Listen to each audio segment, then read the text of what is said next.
Hello guys. तो question शुरू करते हैं। हमें फाइंड करनी है कांस्टेंट टर्म किसकी, x cube minus 1/x² raise to power 15। तो हमें कांस्टेंट टर्म फाइंड करनी है।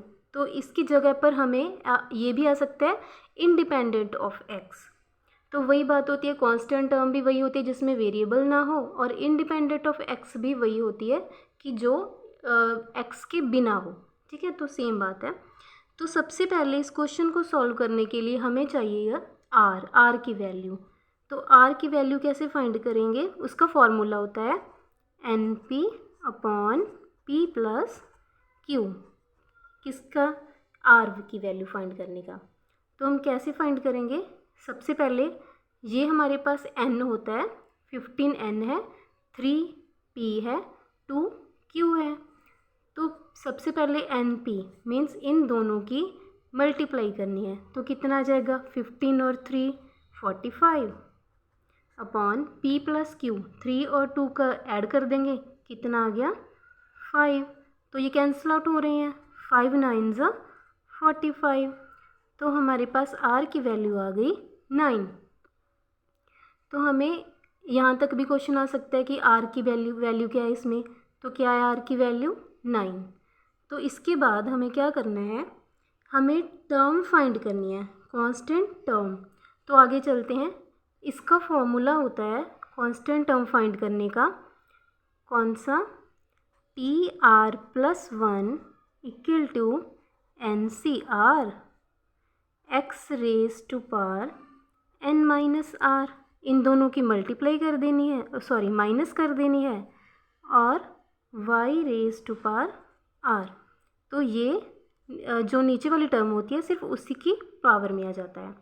ठीक है, तो बहुत सिंपल सा फार्मूला है, TR+1 equal to NCR x raise to power n-r y raise to power r।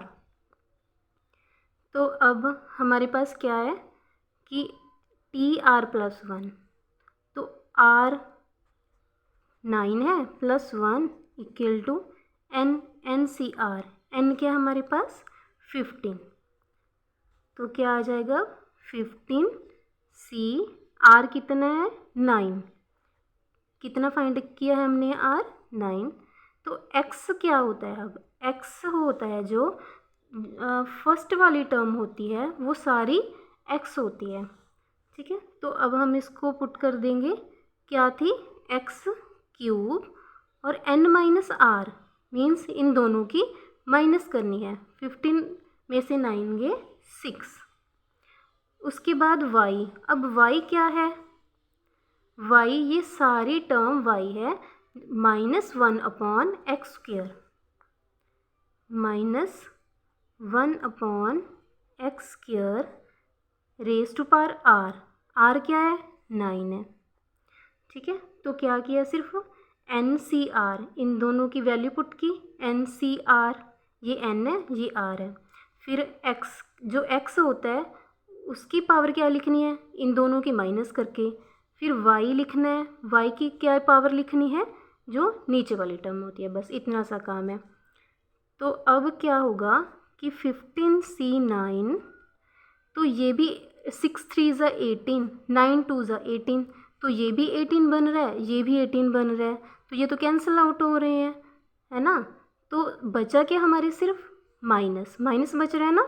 ये भी 6 3 ज़ा 18 बन गया, ये भी x² ऊपर 9 है तो ये भी 18 बन गया, तो ये भी कैंसिल हो गया इसके साथ। तो बचा क्या, सिर्फ माइनस, तो ओनली ये टर्म बची 5C9। तो यहाँ पे कौन सी टर्म बन गई 10। तो हमारे पास ये वाला हम जो कांस्टेंट टर्म है जिसकी x के बिना जो टर्म आएगी वो ये आएगी, T10 इक्वल टू -15C9।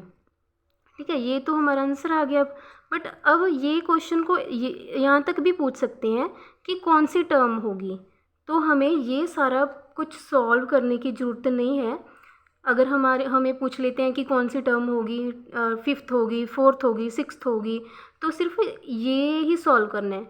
जो भी R की वैल्यू आएगी उसमें 1 ऐड कर देना है, तो क्या बन जाएगा 1 ऐड करके, मतलब अगर 8 आती हमारी वैल्यू तो 8 + 1 9 हो जाती, अगर 12 आती आर की वैल्यू तो 12 + 1 13 हो जाता, 15 आती आर तो 15 + 1 16 टर्म हो जाती।